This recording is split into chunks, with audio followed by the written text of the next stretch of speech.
Hello and welcome. I'm Brooke Rhino with the Carmen Group, and I'm excited today to be thinking with you for influence and success. I know as you cultivate influence in your life, you will see improved relationships and results in many ways, and I hope you're already experiencing that. In this module, we'll be finishing the third level of influence, mentoring influence. This final step will require a bigger breakthrough in your thinking than many people will allow. But the truth is that if you can accept this practice, you can move to the final level of influence and the highest level of leadership. When Henry Ford fulfilled his vision in 1903 of the Model T automobile, it was a huge success, and he gained close to 50% of the total automobile market by 1914. However, as year after year went by, he refused to make any changes to the car's design and technology, even though many of his employees tried to help come up with designs and ideas. He completely cut down any attempts to change the vehicle and make it better, and he didn't want others messing with his control. In 1927, he begrudgingly agreed to offer another model, the Model A, but it was too far behind the competitors at this point, and Ford Motor Company's market share kept shrinking. By 1931, it was down to only 28% of the market. Henry Ford had no trust in others to help make the cars and the company thrive into the future. Henry would tear down promising executives who were rising in the company. His son Edsel helped keep the company going despite his father's poor leadership at times, but Edsel died at age 49 and never was able to take over the company. Eventually, Ford's grandson, Henry Ford II, took over the company, but he too had fears about the security of his position. And at the time when Ford could have rebounded and surpassed General Motors as the #1 automobile company, Henry Ford II started pitting his best people against each other, and he ruined all chances of that happening. Both Fords failed to abide by the law of empowerment. The #1 enemy of empowerment is the fear of losing what we have. John Maxwell. Now, this final piece of mentoring influence can only happen when you become completely aware that in letting go of controlling your own position will not only keep you from losing ground, but it will help you gain ground exponentially. It's realizing you'll never be able to work yourself out of a job and can be fully effective without fear. An influencer empowers others. As you empower others, you come to realize that if others go higher at their own rate of potential, things will get better for everyone, including you. Empowering others chooses to completely set aside scarcity thinking and works for the abundance of all involved. This, again, is the final step before the highest level of influence. A sign at Walmart headquarters reads this way: "Through these doors pass ordinary people on their way to accomplishing extraordinary things." If you are going to embrace this mentality, there are some questions you're going to need to wrestle with in order to know if you're ready. So let's look at these questions that are in your notes. First, do I believe in people and feel that they are my organization's most appreciable asset? Second, do I believe empowering others can accomplish more than individual achievement? 3, do I actively search for potential leaders to empower? 4, would I be willing to raise up others to a level higher than my own level of leadership? And 5, would I be willing to invest time developing people who have leadership potential? 6, would I be willing to let others get credit for what I taught them?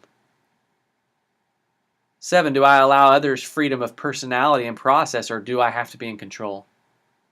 8, would I be willing to publicly give my authority and influence to potential leaders? 9, would I be willing to let others work me out of a job? And 10, would I be willing to hand the leadership baton to the people I empower and truly root for them?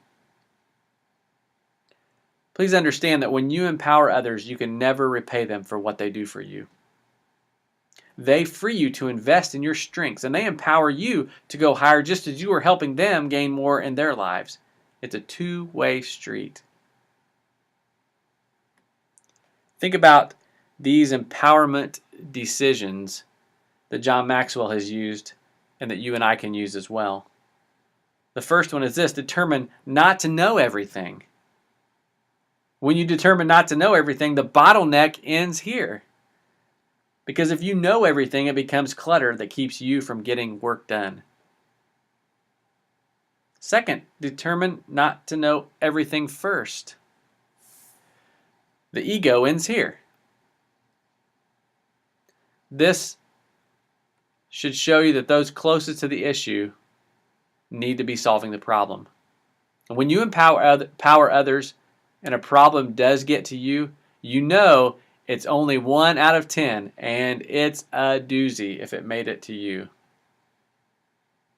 Next, determine not to become the primary source of communication. The control ends here. I don't have to take every call and answer every email if I can empower someone to help me with that. I'm not going to fix every person's perception of me, and I can't make everything better for others.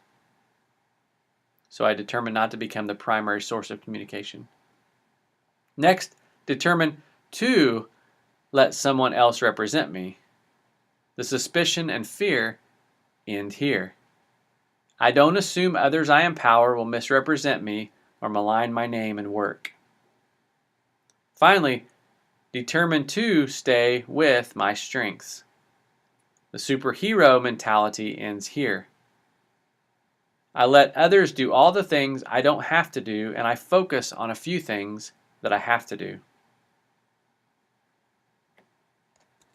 The act of empowering others changes lives, and it's a win-win situation for you and the people you empower. Empowerment means seeing the potential of the individual and the proper fit for the job.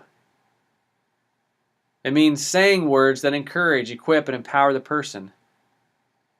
Empowerment means sharing your knowledge, experience, and influence with them. And it means showing to others your belief in and power given to that person. When you empower people, you're not influencing just them, you're influencing all the people they influence. John Maxwell. I want you to listen to these words from the book, Becoming a Person of Influence. When you become an empowerer, you work with and through people, but you do much more. You enable others to reach the highest levels in their personal and professional development. Simply defined, empowerment is giving your influence to others for the purpose of personal and organizational growth. It's sharing yourself, your influence, position, power, and opportunities with others with the purpose of investing in their lives so that they can function at their best. It's seeing people's potential, sharing your resources with them, and showing them that you believe in them completely. And as amazing and effective as this step of influence is, most people don't make it because it requires fundamental change at the very core. Change is part of empowerment for the people you empower and for yourself. Hey, it's time to make this step. What can you hand off? What exactly is the task? To whom will you give it? What knowledge and skill does it require? Can you model what it requires, and can you give the person the authority and permission to succeed? And can you publicly give your confidence to that person? Today matters. You have a great capacity, and so do those with you in this life. Don't be afraid to take this step to start empowering the people you are able to empower.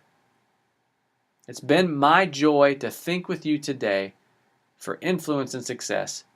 Keep growing and keep thinking.